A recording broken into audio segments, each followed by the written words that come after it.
Hey, everybody, it's Andrew Klavan with this week's interview with Peter Schweizer.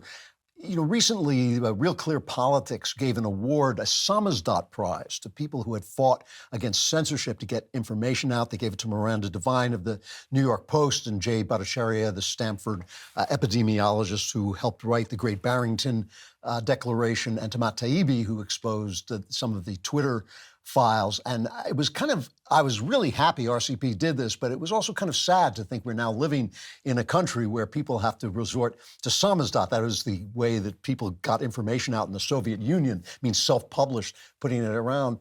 And there is this massive effort to silence people, to keep the truth out. And while I totally am happy that RCP gave the prizes to the people they did, there are a lot of people doing this. They are not, the people who try to silence us are not going to win. And one of the best of them is Peter Schweizer. I mean, he has done incredible investigative reporting. He's relentlessly fair, but also fearless. He exposed the flow of dirty money into the Clinton family with the book Clinton Cash, to politicians on both sides. Like I said, he's fair in secret empires, and red-handed was the other one that was exposing that. And now he's brought out a book called Blood Money, unveiling a new Cold War with China and the way it is being fought almost silently and destructively. I told him before we came on that I actually had hair when I started reading the book, but it fell out because the book is so frightening. Peter, thank you for coming back. It's great to see you again. It's great to be with you, Andrew. Thanks so much for having me. And you really have done a great job. I know you work with assistants and all that, but it's just really well put together. Before we get to the actual subject of the book, do you get heat for this? I mean, do you come under fire the way some people do, or have you reached the point where they kind of can't touch you? What they really try to do is just ignore us. When Clinton Cash came out in 2015, they certainly came at us in all sorts of ways. But we withstood their punches, and I think what we showed in that book ended up being true. Remember, when Hillary Clinton lost the presidency, donations from overseas to the Clinton Foundation plunged 80% overnight. So it kind of proved the case we were making. But no, we have security issues. We take security precautions, but we just keep focused on what we're doing, which is revealing the truth. And fortunately, as you said, there are a lot of people out there doing this. And I think if we focus on a team tackle, we have a much better chance of success, and we're all about that. Yeah, and well, you're definitely leading the way. So let's start. I want to make sure I get the name of the book. It's Blood Money: Why the Powerful Turn a Blind Eye While China Kills Americans. You start out by saying that China is waging a disintegration warfare. Can you explain what that means? Yeah, this is really their concept, not mine. There was a book written in 2012 by two senior Chinese military officers which advocated for disintegration warfare. And on the front cover of the book, they had a quote from the ancient Chinese strategist, always quoted online, Sun Tzu. And that quote was, "The best strategist is the one who defeats his enemy without actually fighting him." And that's the essence of disintegration warfare. In other words, they don't want to have a kinetic fighting war with the United States. Americans will die, their people will die, it will hurt them. They want to look for ways to subvert and undermine the United States without actually firing a shot. It doesn't mean that Americans aren't killed. They are killed in a variety of ways. So there are casualties, but it gives them the deniability of saying, well, we're not engaged in a war. We're engaged in peaceful relations with the United States. What's your problem? And that is the essence of their strategy, and it's working quite well. You see it in the fentanyl, you see it in the violence on America's street, you see it in the way that they carried out actions in COVID. There are a myriad of ways in which they are carrying out this policy right now. And the problem is, Andrew, that our leaders are either too ignorant or dense to know what's going on, or, and this is a smaller subset, or they have these commercial financial entanglements with China, which make it very hard for them to raise these issues because they risk blowback, they risk embarrassment, they risk scrutiny that they're really not getting right now. Well, let's start. You mentioned a couple of things. Let's start with fentanyl. We hear about fentanyl being brought in by the cartels out of Mexico. How is China involved in this? Yeah, the Mexican drug cartels are really the junior partner in this. If you look at every link in the chain, this is Chinese run. So you begin with the precursors. People know the precursors come from China, right? That's correct. Those precursors, 90% of them go into the port of Manzanillo in Mexico, according to the DEA. That terminal in Manzanillo is run by a Chinese company that is close to the Chinese government. And that's one of the reasons they have a hard time tracking this stuff once it arrives in port. Once those precursors are in the port, Andrew, they go to a town in northern Mexico where there are 2,000 Chinese nationals working for the drug cartels who actually take the precursors and turn it into this deadly cocktail that we know of as fentanyl. Now, once they have the fentanyl, Andrew, they need to have it in a deliverable form, because the people taking fentanyl and dying of fentanyl don't know they're taking fentanyl. They think they're taking an Adderall or a Vicodin. So the cartels need pill presses and they need pill molds to make these pills actually look like a Vicodin, even though they're not. Well, those all come from China. And it's interesting to note, according to the Department of Homeland Security, the Chinese sell that equipment to the drug cartels at cost. In other words, they're not price gouging them.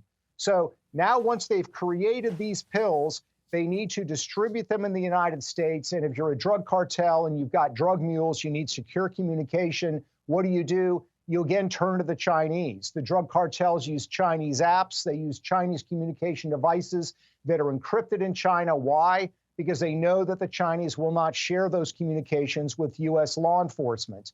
And then the final component is any drug operation needs to have money laundering. You've got, miles and miles of cash piled up.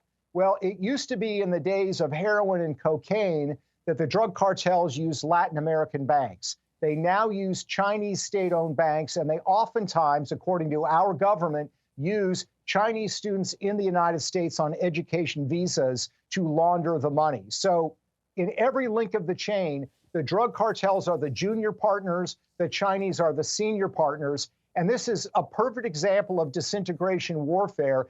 It's part of their concept, Andrew, that they call murder with a borrowed knife. In other words, if you're going to kill somebody, use somebody else's knife to do it so they get the blame and you are absolved of responsibility. The drug cartels are the borrowed knife. It's China that is actually plunging this into the ribs of America. And of course, fentanyl is now the leading cause of death for people under the age of 45 in the United States. So when you say China here, I know you're not referring to the Chinese people, and you're very specific in your book that, they're as oppressed, they're as much a victim as we are. Are you referring in this case, when you're talking about selling, material to the cartels, are you talking about the government or are you talking about the mob? Yeah, you're talking about the government. And here's the thing. They struck a peace back in the 1980s under Deng Xiaoping, who said, if these triads, organized crime, if they are patriotic, meaning they love the CCP, and as long as they don't sell their drugs within China, China will support them and back them, and they work together. And all you need to do is look at some of these consultative bodies that the CCP has set up for Chinese individuals who are not party members, but with whom they share common purpose. They are populated with individuals that we know are dragon heads or leaders in Chinese organized crime. So when you're talking about Chinese organized crime networks, you're talking about networks that work very closely with the CCP and that in many cases are advising the Chinese Communist Party, and they are a tool or a mechanism for the Chinese state to carry out these activities overseas. That's amazing. It's amazing. There's a quote that I underlined. Our investigation shows that some U.S. political and business leaders are working or investing with known members of the drug networks, poisoning Americans. Now, sometimes when people say that, they mean that, everybody's portfolio has something connected to China. We live in this global economy. What do you mean exactly? Well, if you look at a guy like Li Ka-shing, a Hong Kong-based billionaire close to the CCP, has been widely reported to be linked to Chinese organized crime. And of course, it is his company, by the way, that controls that port in Manzanillo, where the precursors are coming through. Well, look at his investment banking business. It's done by Morgan Stanley and Goldman Sachs, and they're estimated to generate $400 million a year in fees just for managing his businesses. You don't have to spend very long looking through authoritative sources, government documents, intelligence reports, for example. There was a report in Canada called Sidewinder in the late 1990s that said that Li Ka-shing was directly involved with Chinese organized crime.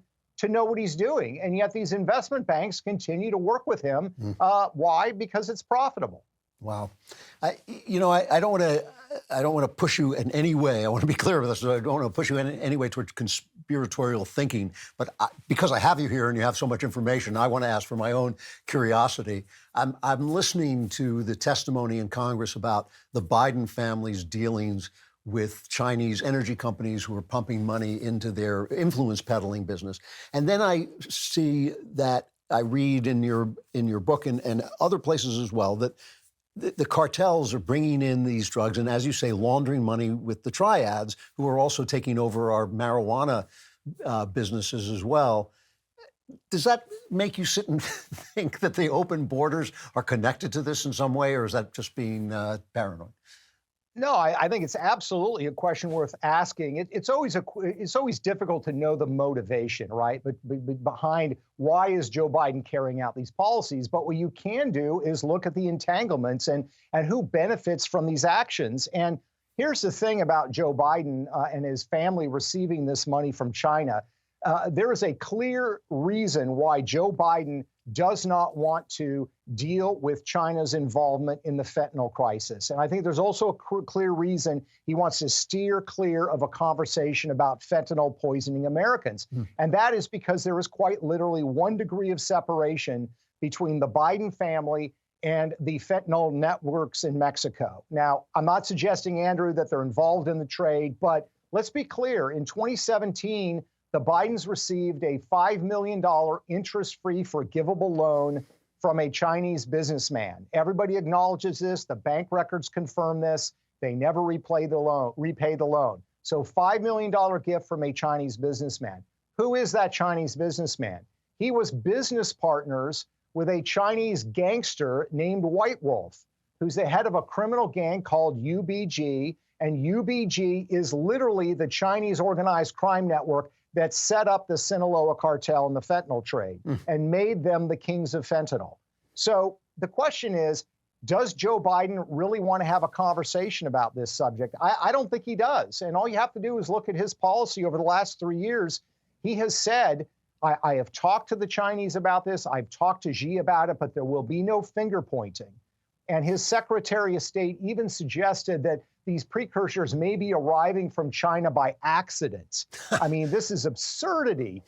So, to me, there clearly is a reason that Joe Biden has assumed this posture despite 100,000 Americans dying every year. And I think it is related to these financial entanglements. And I think you have to ask these broader questions on his policies, why he won't confront certain issues. And I think it is because he has exposure there. And it's not, so in other words, it's not like, oh, we're planning to do this, Joe, here's some money, go away. It's just that they entangle him and then he doesn't want to bring up the subject because it's going to lead back to him in some way.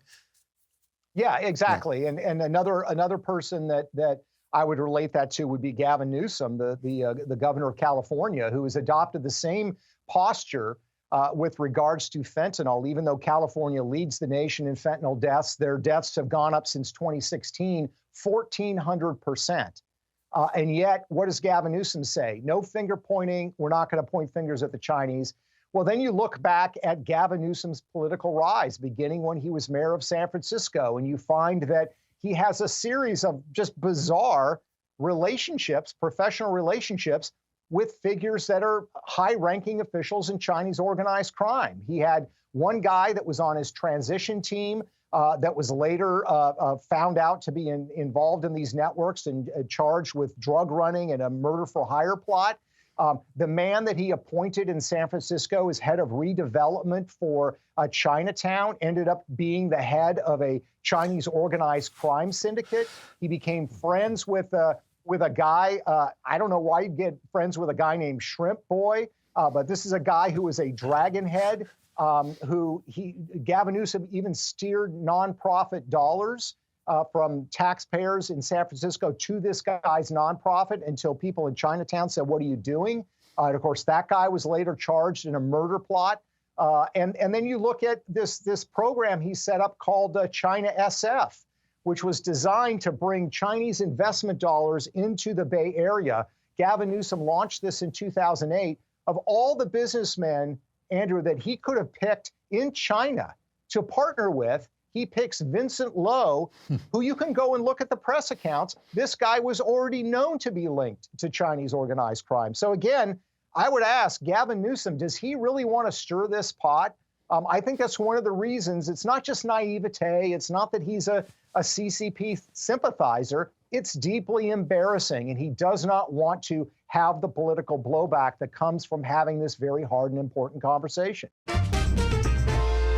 So you'll be glad to know I'm back to not sleeping, but I can fall asleep by using Beam Dream.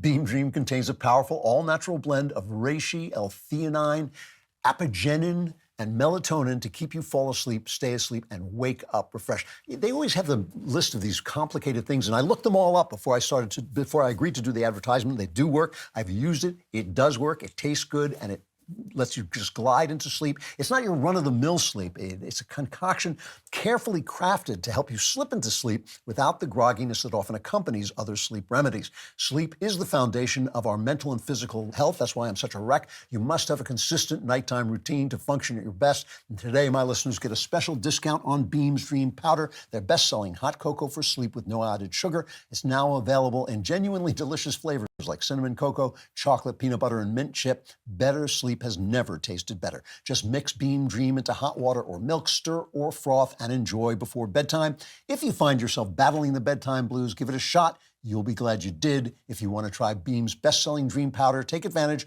of 40% off for a limited time when you go to shopbeam.com/Klavan and use code Klavan at checkout. That's shopbeam.com/Klavan with my promo code Klavan for up to 40% off your order. You can drift off to sleep thinking, how do you spell Klavan? It's K-L-A-V-A-N. K-L-A-V-A-N, there are no easy Klavan. We're talking to top-notch investigative reporter Peter Schweizer. Really, I don't even know what to call it. Appalling new book, an excellent new book, but appalling. Blood Money, Why the Powerful Turn a Blind Eye While China Kills Americans. And that it turns out to be the literal description of what's in the book. What about Mitch McConnell? Now, he's obviously married into big Chinese money. Recently, I mean, just before he announced his retirement, his sister-in-law backed her Tesla into a lake on her property.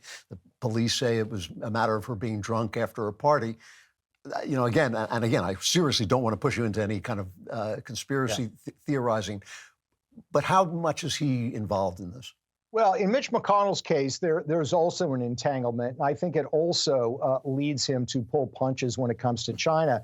What I would say slightly in his defense is that unlike the Bidens, the McConnell-Chow family actually does have a bona fide business. I mean, they have a shipping business that's been there since the 1980s, unlike, Hunter Biden's quote unquote financial advisory firm, whatever that is. But here's the problem. Back in 1993, Mitch McConnell, his wife Elaine Chao, and his father-in-law James Chao paid a visit to China. They were there as guests of the Chinese State Shipbuilding Corporation, which is the largest military contractor in China. And of course, as the name implies, they build ships.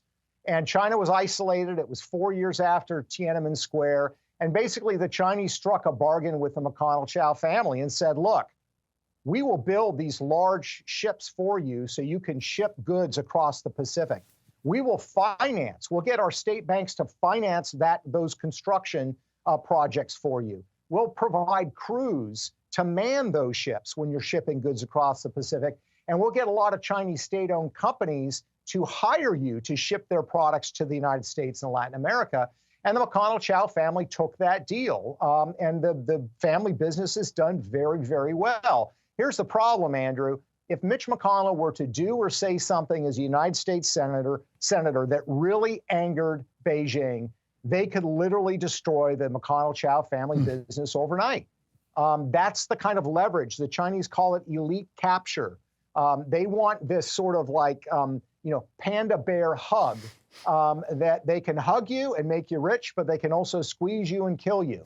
And that's essentially the situation that Mitch McConnell is in. So, he pays lip service to certain issues, but he does not support aggressive policy actions that are going to anger Beijing, because it will cost his family dearly if he does. Yeah, one more person I want to talk about, because you mentioned John Kerry in the book and how he once wrote a book about Chinese government ties to organized crime, describing some of the stuff that you're describing now. And remember, John Kerry was Secretary of State. I mean, now he's doing environmental crazy stuff, but he was once a very important character. He went silent after this. He writes this book and he goes silent. What happened to him? Yeah, I think what happened to him is, he was a senator when he wrote that book. And after he wrote that book, he took several delegations of New England-based businessmen, who, of course, many were his donors and would donate to his presidential campaign in 2004. He took them on trips to China because they were all seeking business deals in China. The book is actually quite good. And what he talks about is how the Chinese state was fused with Chinese organized crime. And in the 1990s, how heroin was a massive income stream for China because of this alliance. Another guy, by the way, in the 1990s who once talked about China's involvement in the drug trade and heroin was Senator Joe Biden. But they've both gone silent. And in the case of, the senator from New York, the former Secretary of State, John Kerry, I think it's a combination of those donors. It's also a combination of his own personal investment portfolio, which includes some very interesting investment stakes in highly sought after, at least in the past, investment opportunities in China that were only open to certain people. And John Kerry and his wife happened to get some of those deals, and those investments have done very well. So his sole act as Secretary of State when the fentanyl crisis, by 2016, the Obama administration had already declared it a national emergency. His sole act in responding to fentanyl was to write a letter to the United Nations encouraging that the UN look into the problem. That was it. Stern stuff. When you started, you talked about violence on our streets, on American streets. How has that involved the Chinese? Well, we've had this amazing thing happen in the last 5-6 years in the United States, and that is the return of machine gun fire to America's streets. We remember it from the old gangster movies with Al Capone. Well, it's returned, and China is a major reason for it. The machine gun fire comes in the form of a small device, metal device about this size called a Glock switch or an auto sear switch. Highly illegal in the United States, highly illegal in China for that matter. But this switch, if you drop it into a Glock handgun, it turns a Glock handgun into a fully automatic machine gun. And you can put a 50-round, drum on there, and you can do a lot of damage. Beginning in 2018, China started to smuggle these into the United States. Department of Homeland Security reported on it, and they specifically noted, Andrew, that the Chinese were selling these to organized crime and criminal elements in the United States, street gangs, drug dealers, etc. They were selling them openly in English on Alibaba. They had other websites that they set up, and that ATF and other government agencies tried to get China to shut these manufacturers down, and they got no cooperation whatsoever. So this has been a major problem. We've seen an increase of 5,000% in the rate of machine gun fire in America's streets. China actually runs newspaper articles in state media about, look how crazy the Americans are. They've got, their cities are out of control. What they fail to mention is they were the ones that provided these switches that these criminal gangs are now using. And our cops are hopelessly outgunned because of it. Yeah. Once again, we're talking to Peter Schweizer's new book is Blood Money. It's already a bestseller, Why the Powerful Turn a Blind Eye While China Kills Americans. Let's talk a little bit, while we have a few more minutes, talk a little bit about the cultural attack. Recently, of course, that bill to force TikTok to abandon its parent company based in China. It's kind of gotten mired, I think, in the Senate. It made it out of the House, but it's not going anywhere in the Senate. How important is that, and how dangerous is TikTok or other Chinese attacks on the culture? Great question, Andrew. No, I think that bill is good and important. Doesn't mean that that's the only problem. I think there are things with American big tech firms, obviously, that we need to be concerned about and deal with. But TikTok is unique, and it's unique not just because it's a Chinese company that is beholden to the CCP. It's unique because it is specifically joined at the hip with the Chinese state. So what do I mean? Well, that all-important algorithm, the thing that makes this thing go and fuels its sort of addictive nature and makes it so intuitive, it's a company secret The Chinese government in 2019 also declared it a state secret. So it is not just a corporate issue, it is a government issue. ByteDance, the parent company to TikTok, as I point out in the book, also does extensive joint research with the Chinese Ministry of State Security and the Chinese Ministry of Propaganda. They are doing joint research on artificial intelligence. They have also done research on manipulating people through social media. So this is the company that people are saying should have unfettered access to young people in America. And let's remember, the Chinese company, ByteDance, specifically markets TikTok as a parent-free zone for young people. You know, like Facebook, for example, you can become friends with your child. You can see what your child is posting. You can, you know, follow people on TikTok. I'm sorry, on Twitter or X. You can't do that on TikTok. It is a parent-free zone. And I quote extensively in the book, Andrew, people from the Ministry of Propaganda, people from the Chinese military, talking about how they already are using this to manipulate people in the West emotionally, and how when you manipulate people emotionally, they mistake this sort of internal righteous indignation for their own feeling that they developed organically, failing to recognize that it came from this external source. And the propagandists say, once we have them there, we have them, and we can shape their view of what they see and what they do. So it is a massive problem. I think this bill is very, very important. We have additional problems with video games and other areas where China has bought up companies and is inculcating their themes and their values and ideas there that we also need to be taking a look at. Now, you know, the other day I was watching, I have a guilty pleasure of action movies. I love action movies, and I really like this British actor, Jason Statham, and he's in a sequel to some shark film, silly shark film called Meg. And I'm watching this, and about 30 minutes into it, I start to realize I'm watching Chinese propaganda, basically. I'm watching, you know, something that's very, very cleverly, carefully, quietly directed toward making you feel that the Chinese are our allies. I had to turn it off. I mean, I felt like I was watching something toxic. How deeply have they infiltrated Hollywood? A lot, and they've done it through money, these co-finance deals. You know, Spielberg and Katzenberg have done a series of films, including children's films. If you look at the Kung Fu Panda series, by the way, the first two movies were totally done in the United States, financed by Americans. The themes are wonderful. It talks about, you know, overcoming your fears. It talks about self-improvement. It talks about helping others. Kung Fu Panda 3 was financed with Chinese money, which meant they got to control the script. Kung Fu Panda 3 is basically a people's revolt. It's about the collective. It's not about the individual. And that is by design. You mentioned the Meg. Look at some of the other films that have been co-financed. The Martian, you know, the Matt Damon film where he's trapped on Mars. Remember how he gets rescued? NASA rescues him because they are given technology by the Chinese. It's the Chinese that rescue poor Matt Damon. It's not the U.S. government. That's in the script because it was financed by China, and China wanted that incorporated into the final product. So it's a big problem. I think the best news in a while is the fact that China has been pulling back from these co-finance deals, that they're giving less access to Hollywood films to the Chinese market. So perhaps we're going to see less of this. But it's a huge problem, and the willingness of creative types in the United States to take money from China with strings attached and then sort of condemn corporate America, to me, is truly astonishing. You know, the problem when you read this book, Blood Money, the problem seems so vast, and they seem to have infiltrated us so cleverly, and they seem so much smarter than we are on top of everything else.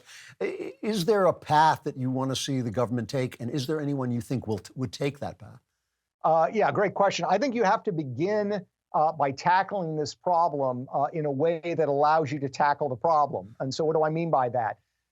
This all begins with Washington, D.C., and the fact that there is Chinese money awash in the nation's capital. Just look at the TikTok bill that we talked about. TikTok has 20 lobbyists working for them on this bill, including half a dozen former U.S. senators are being paid to lobby on behalf of this entity. My view is that, yes, we do have a constitutional right as citizens to petition our government, which means we can lobby them. I don't believe that that should extend to Chinese companies or to foreign governments. The Chinese government, by the way, has lobbyists that they pay in the United States as well. So we have to begin with certain reforms. One of those reforms is we need to ban the lobbying by Chinese-owned companies and by the Chinese government. I think the second thing we need to do is create I dare say it, Chinese wall restricting the ability of our political class from having these financial entanglements with China. And that would allow us to create the environment in Washington where we could actually start passing policies that would allow us to address this. My view is we've got to be realists about this. I had a conversation years ago with Admiral Jim Stockdale, who had been in the Hanoi Hilton for 7 years. And I said to Admiral, how did you survive? Who survived? And he said, well, the optimists were the first ones to die because they died of a broken heart. They kept thinking they were going to get out, and they just died of a broken heart. I said, who died next? And he said, the pessimists, because the pessimists thought they were never going to get out, but they just hung on a little bit longer. I said, well, how did you survive? He said, I was a realist. Every day I got up and said, I might get out, I might not get out, but my job is today to survive and live today. So the possibility of me getting out tomorrow exists. That's how we have to approach, I think, the China threat. You can't say it's going to go away. You can't say it's overwhelming. We can't do anything. You've got to be a realist about it and take action every single day that moves us to the point where we can win, because we absolutely can win. Excellent talking to you, Peter. Peter Schweizer, Blood Money, Why the Powerful Turn a Blind Eye While China Kills Americans. An enlightening book, not always pleasant, but very powerful, really stunning, great investigative stuff. Thank you, Peter. It's really good to see you. I hope you'll come back next time. Great to see you as always, Andrew. Thank you.